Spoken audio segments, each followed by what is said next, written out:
नमस्कार विद्यार्थी मित्रांनो, सर्वज्ञ एज्युकेशन या यूट्यूब चॅनलवर तुम्हा सर्वांचे पुन्हा एकदा स्वागत आहे.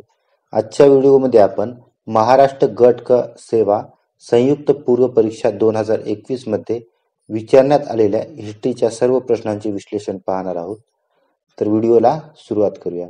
त्यामधील पहिला हिस्ट्रीचा क्वेश्चन होता, पुढीलपैकी कोणत्या व्यक्ती राष्ट्रीय महासभेत सामील झाल्या नाहीत, परंतु त्यांनी स्वातंत्र्य चळवळीला आर्थिक व इतर मदत केली होती? तर त्या दोन व्यक्ती होत्या बिर्ला आणि वालचंद्र हिराचंद. आपले योग्य उत्तर असेल ऑप्शन क्रमांक 3. त्यानंतर 27वा प्रश्न, डॅडॅशचे राजे भगवंतराव यांना 20 मे 1857 रोजी ब्रिटिशांनी त्यांनी बंडखोरांना मदत केली असा आरोप ठेवून फाशी दिली. तर भगवंतराव हे कुठील राज्य होते? तर ते पेठ या संस्थानाचे राज्य होते. पुढील प्रश्न 16 ऑक्टोबर 1905 हा दिवस काय म्हणून पाळला जातो? तर हा दिवस शोक दिवस म्हणून पाळला जातो, कारण याच दिवशी बंगालची फाळणी झाली होती. तर बंगालच्या फाळणीची घोषणा कधी केली? तर 7 जुलै 1905 रोजी बंगालच्या फाळणीची घोषणा केली. तर प्रत्यक्ष फाळणी ही 16 ऑक्टोबर 1905 ला झाली, त्यामुळे हा दिवस शोक दिन म्हणून पाळला जातो. बंगालच्या फाळणीची घोषणा कोणी केली? तर व्हाईसरॉय लॉर्ड कर्झन यांनी बंगालच्या फाळणीची घोषणा केली. त्यानंतर 1911 मध्ये ही फाळणी रद्द पण करण्यात आली. तर कोणाच्या काळात रद्द करण्यात आली? तर लॉर्ड हार्डिंग दुसरा याच्या काळात ही फाळणी रद्द करण्यात आली. त्यानंतर 29वा प्रश्न, 2011 मध्ये भारतात हवाई परिवहनाची सुरुवात कोणी केली? तर जॉर्ज लाईट यांनी 1911 मध्ये भारतात हवाई परिवहनाची सुरुवात केली. 30वा प्रश्न, खालीलपैकी प्रार्थना सभेचे उद्दिष्टे कोणती होती?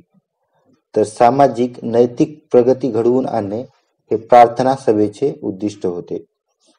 त्यानंतर 31वा प्रश्न, भूमिगत चळवळ महाराष्ट्रात कोणत्या जिल्ह्यात प्रथमतः सुरू केली गेली?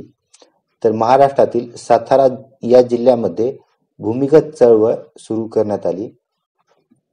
32वा प्रश्न, प्राथमिक शिक्षण सक्तीचे करणारे भारतातील पहिले राज्य हा मान कोणत्या संस्थानाने मिळवला? तर पहिले विचारले तर बडोदा संस्थानाने प्राथमिक शिक्षण सक्तीचे करणारे भारतातील पहिले राज्य म्हणून हा मान मिळवला. 33वा प्रश्न, भारतीय असंतोषाचे जनक असा लोकमान्य टिळकांचा उल्लेख खालीलपैकी कोणी केला? तर याचे योग्य उत्तर आहे ऑप्शन क्रमांक 2.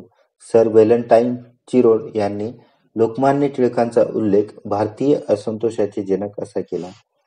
त्यानंतर 34वा प्रश्न, राष्ट्रीय शिक्षण परिषदेची स्थापना कधी करण्यात आली?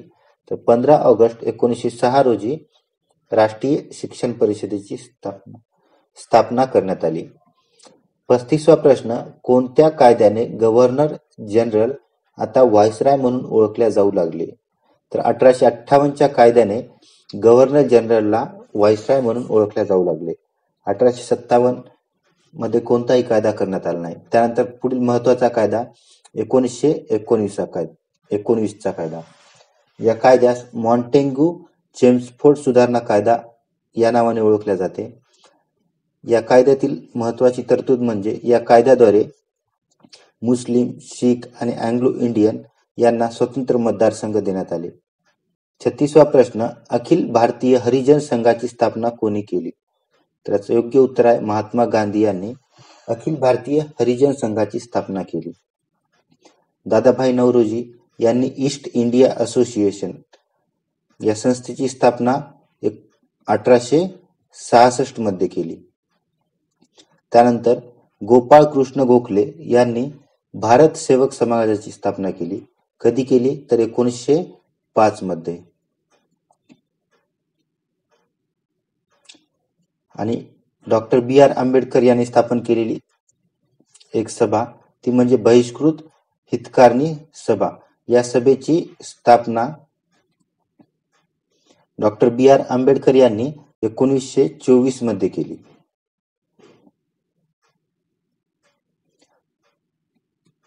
त्यानंतर 37वा प्रश्न, मदनलाल धिंगा यांनी कर्झन वायलीची हत्या केली. त्यानंतर अनंत लक्ष्मण कान्हेरे यांनी नाशिकचे कलेक्टर जॅक्सनची हत्या. विनायक दामोदर सावरकर यांनी मित्रमेळा या संघटनेची स्थापना केली. कधी केली तर 1900 मध्ये मित्रमेळा या संघटनेची स्थापना केली. पुढे चालून या संघटनेचे रूपांतर अभिनव भारत मध्ये झाले. हेमचंद्र दास यांनी जॉन बॉफिल्ड फुल्लर यांच्यावर हल्ला केला. आपले योग्य उत्तर असेल ऑप्शन क्रमांक 1. त्यानंतर 38वा प्रश्न, जगन्नाथ शंकर शेठ यांच्या संदर्भातील पुढील कोणती विधाने बरोबर आहेत? त्यांना मुंबईचे शिल्पकार म्हणतात, तर बरोबर आहे. मुंबई विद्यापीठाचे पहिले फेलो होते, हे पण बरोबर आहे. न्यू इंग्लिश स्कूलची स्थापना केली, तर नाही. न्यू इंग्लिश स्कूलची स्थापना टिळक, आगरकर आणि चिपळूणकर या तिघांनी मिळून 1880 मध्ये केली होती. तर हे 3 नंबरचं विधान चुकीचं आहे. त्यानंतर डी, मुंबई प्रांताच्या कायदेमंडळाचे ते पहिले सदस्य होते, तर हे पण विधान बरोबर आहे. आणि ए, बी आणि डी ही 3 विधाने बरोबर आहेत. ऑप्शन क्रमांक 1 हे आपले योग्य उत्तर असेल. 39वा प्रश्न, आद्य क्रांतिकारक म्हणून कोणाला ओळखले जाते? तर वासुदेव बळवंत फडके यांना आद्य क्रांतिकारक म्हणून ओळखले जाते. विनायक दामोदर सावरकर यांचं प्रसिद्ध पुस्तक 1857चा स्वातंत्र्य समर. राजा राममोहन राय यांनी 1829 मध्ये सतीबंदी कायद्यासाठी प्रयत्न केले होते. आणि श्यामजी कृष्ण वर्मा यांनी इंडिया हाऊसची स्थापना केली होती. कुठे?